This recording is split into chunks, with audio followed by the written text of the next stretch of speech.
கிட்டத்தட்ட நிகழ்ச்சி முடிஞ்சிடுச்சுன்னு நினைக்கிறேன். இனிமேல் நாங்கள் முழுவதும் பேசுறதுக்கு என்ன இருக்குன்னு நான் இவங்க யோசனை பண்ணேன். ரொம்ப கனமாக 2 விஷயம் சொல்லிட்டாங்க. அது கொஞ்சம் ரிலாக்ஸ் பண்ணுறதுக்காக நான் வேற மாதிரி ஒரு ஃபார்மேட் எடுத்துக்கிறேன்.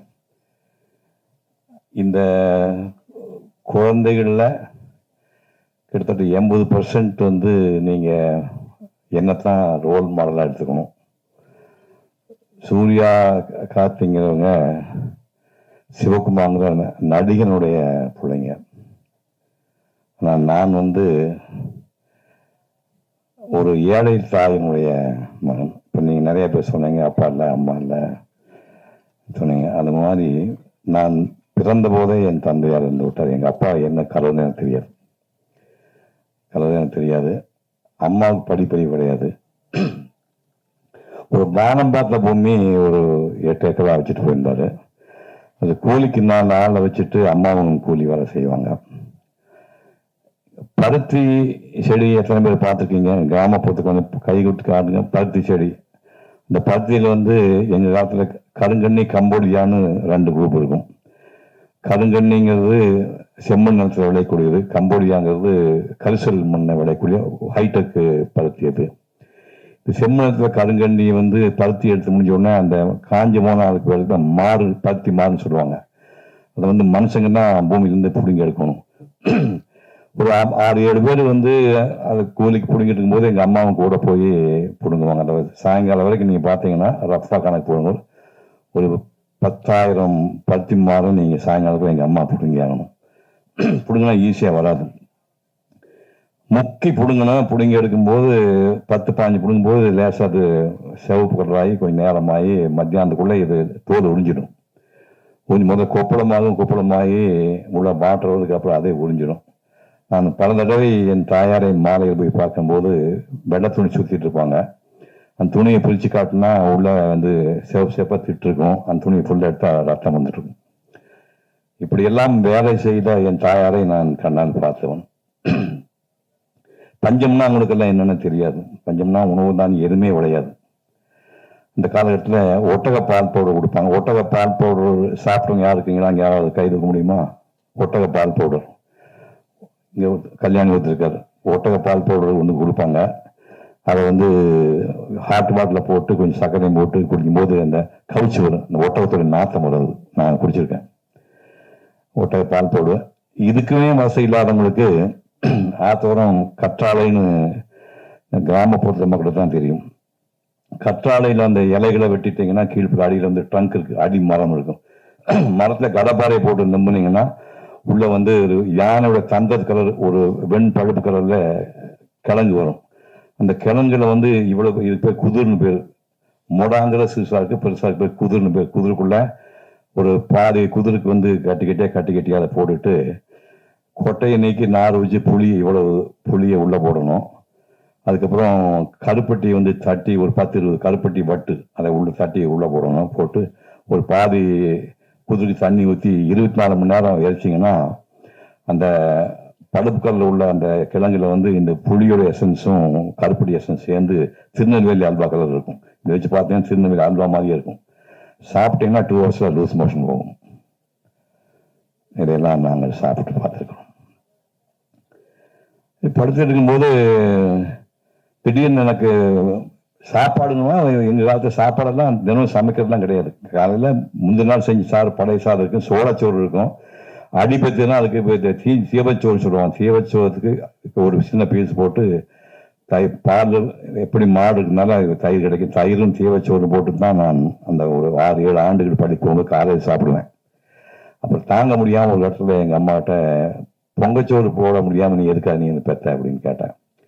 அது எங்கள் அம்மாவை பேசாமல் இருந்தேன். அது ஒன்று சொல்லாமல் எப்படியோ கடனோடு வாங்கி ஒரு பிடி அரிசி மட்டும் வச்சுருந்தேன். அந்த ஒரு பிடியை வந்து போட்டு சமைச்சு அரிசியும் பருப்பு சாதம், கோயம்புத்தூர் ஜில்லாவில் உங்களுக்கு தான் தெரியும், நீங்கள் லெமன் ரைஸ் சொல்லுவீங்க இல்லை, அது அரிசியும் பருப்பு சாதம் செஞ்சு பள்ளிக்கூடத்துக்கு போகிறவங்க மட்டும் அந்த பாத்திரத்துக்குள்ளே போட்டு எங்கள் அம்மா அனுப்புவாங்க.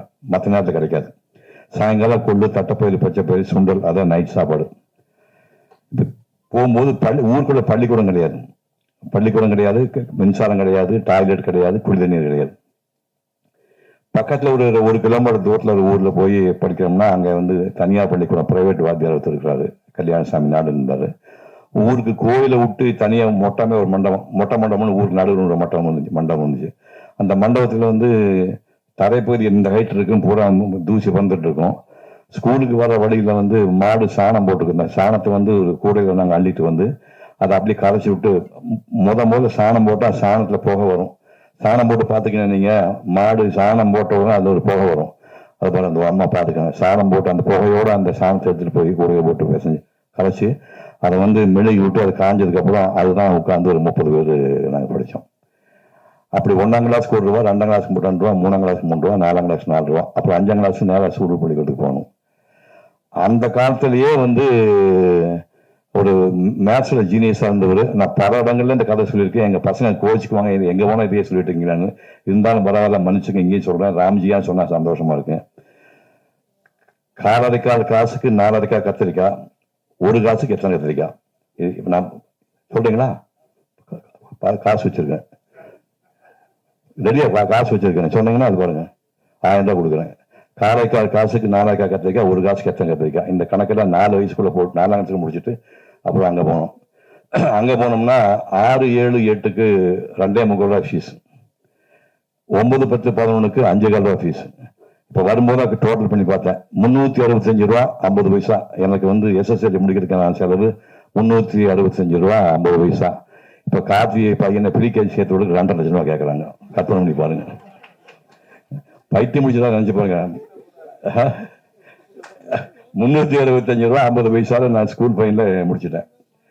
அங்கே ஒரு கிளைமேக்ஸ் வந்தது. SSLC படிக்கும் போது அம்மா பழக்கம் போல காடுகளில் வேலை பார்த்துட்டு இருக்காங்க. 5.25 ரூபா ஃபீஸ் மாசத்துக்கு கட்டியாச்சு, மந்த்லி ஃபீஸ் கட்டியாச்சு.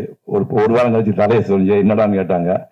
11 ரூபா 50 பைசா. இது என்ன எவ்வளவு அப்படின்னாங்க. இது வந்து பப்ளிக் எக்ஸாம் எழுதணுமாமா, பொது பரீட்சையாமா, அதுக்கு உயர் இடத்துல நீ அப்படி கொடுத்து அதுக்கு ஒரு 11 ரூபா 50 பைசா பேரட்டு கட்டி கொடுத்தாங்க. பேங்க் எல்லாம் கிடையாது, சட்டிக்குள்ள வந்து ஒரு மஞ்சள் துணி சுற்றி வச்சிருப்பாங்க, அதை எடுத்து 50 கொடுத்தாங்க. இப்போ ஒரு வாரம் கழிச்சு போய் பின்னாடி கை கட்டி நின்று, இப்போ என்ன மாப்பிள்ளை வந்து நிற்கிற என்ன விஷயம் அப்படின்னாங்க. இல்லை இந்த 6, 7, 8, 9, 10, 11 இப்போ இந்த 5, 6 வருஷம் படித்தா பசங்க ஒரு 20 பேர், பொண்ணுங்க ஒரு 5, 6 பேர், பள்ளிக்கு டீச் பண்ண வாத்தி ஒரு 6, 7 பேர். ஒரு ஸ்வீட்காரன் காப்பியில் குரூப் ஃபோட்டோ எடுத்துக்கணும். 5 கொன்னே போடுவேன். 5 குழந்தைங்க வந்துச்சு, ஒன்றா செத்து போச்சு. ஒரு பையன் செத்து போச்சு, பொண்ணு செத்து போச்சு, ஒன்றா பிள்ளைகள் செத்து போயிட்டான். ஒரு பொண்ணு 5ஆவது குழந்தை கொன்னே போடு, பையனா பரவாயில்ல, பேசாமல் வந்துட்டேன். அன்னைக்கு போய் அந்த எல்லாரும் போனாங்க. என்ன மாதிரியே கூட படிச்சவங்கள நான் எப்பவும் 4th ரேங்க் தான், விட மாட்டாங்க. ராட்சச பையலுக்கு முன்னாடி 3 பேர் விடவே மாட்டேன், என்ன முக்குனாலும் விட மாட்டாங்க. 4th ரேங்க் தான், கஷ்டப்பட்டு படிச்சு. அந்த 1, 2, 3லயும் 2 பேருக்கு வீட்டில் கையில் காசு கொடுக்கல. ஒரு 3:30 மணிக்கு எல்லாம் பெஞ்செலாம் போட்டு ரெடி பண்ணிட்டாங்க. நான் 3 வெளியே ஒரு பையன் தூக்கி தோடு போட்டு எங்கடா போறீங்க நாங்க வீட்டுக்குண்ணா, குரூப் ஃபோட்டோ நாங்கள் அது காசு கொடுத்தவங்களுக்கு அப்படின்னா. ஓ காசு கொடுக்கலையோ அப்படின்ட்டு பரவாயில்லப்பா ஃபோட்டோவில் நின்று போனாங்க. அது கேவலமாக இருக்குது நம்ப மாட்டேங்க. எங்க குரூப் ஃபோட்டோ வேறு வீடு இருந்தாலும் நான் பார்க்க மாட்டேன். இப்போ எங்கள் குரூப் ஃபோட்டோ வச்சுருந்தா எனக்கு கண்டு இருட்டே குரூப் ஃபோட்டோ பார்க்க மாட்டேன், நம்பவே மாட்டேங்க. 50 ஆண்டுகள் வந்து நான் குரூப் ஃபோட்டோவை பார்க்கவே இல்லை. இப்போ நான் வந்து எங்கள் காலத்து இப்போ டிஜிட்டல் கேமரா வந்துடுச்சு. நான் வாழ்ந்த காலத்தில் வந்து ஃபிலிம் தான் இருந்தது. 192 படங்கள் நடிச்சு. ஆனால் எங்கள் புறமே டிஜிட்டலில் கிடையாது, ஒரிஜினல் ஃபிலிம் போட்டு தான் வந்திருக்கேன். இன்னைக்கு கணக்கு போட்டு பார்த்தீங்கன்னா ஒரு 4-5 கோடி ஃப்ரேமில் இந்த முகம் இருக்குது. அந்த 5 ரூபா ஃபோட்டோ கிடையாது. ஏதோ நீ கைதட்டுக்காக சொன்னீங்க, இப்போ எப்போ நெஞ்சில் வலிக்கு நினச்சிப்பாங்க. அந்த 5 ரூபா ஃபோட்டோ எனக்கு வாங்கி எடுக்க முடியல. அப்போ காலம் எப்படி கேள்வி பண்ணுச்சுன்னா, அதுக்கப்புறம் அப்போ ஒரு 2057 விட்டு 50 ஆண்டுக்கு அப்புறம் அதே ஸ்கூலுக்கு விஜய் டிவிக்காரங்க வந்து மீண்டும் படிக்க போகலாம் வாங்க சார்னு கூட்டிகிட்டு போய் அதே ஸ்கூலை தேடி உயிரோட வந்து 7 பசங்க 5 பாட்டி ஆகிட்டாங்க. 4 பிள்ளைங்க பாட்டிமா, நான் தாத்தா தானே, ஒரு 4-5 பாட்டிமாருங்க கூட படிச்ச வாத்தியார் 4 பேர் எல்லாம் வச்சு அதே பெஞ்சு இருக்குது, பழைய பெஞ்சு கிராக் விட்டுருந்து அதே பெஞ்சை போட்டு அதே இடத்துல ஒரு ஃபோட்டோ எடுத்து வச்சிருக்கேன். நான் இப்போ அந்த ஃபோட்டோ வச்சிருக்கேன்.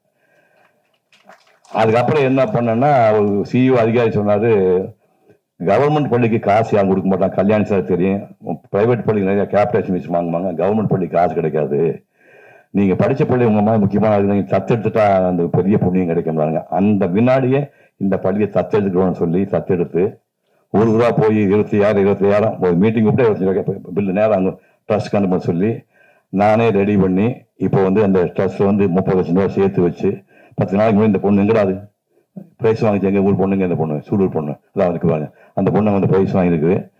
1,50,000 ரூபா இன்ட்ரெஸ்ட் வருது, 30 லட்ச ரூபா பேங்க்ல போட்டு 14வது ஆண்டு பரிசு கொடுத்துருக்கேன்.